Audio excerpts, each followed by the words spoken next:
Yeah, hello everyone. This is Timitainer, also known as 𝒊𝒏𝒆𝒓.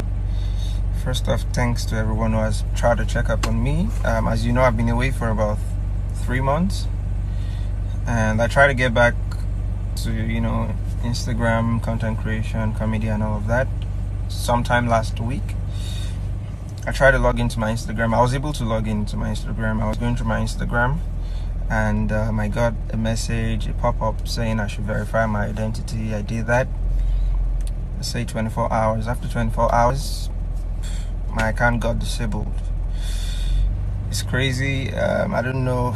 I've been trying not to make this video because I've been trying to get it back, but to no avail. So please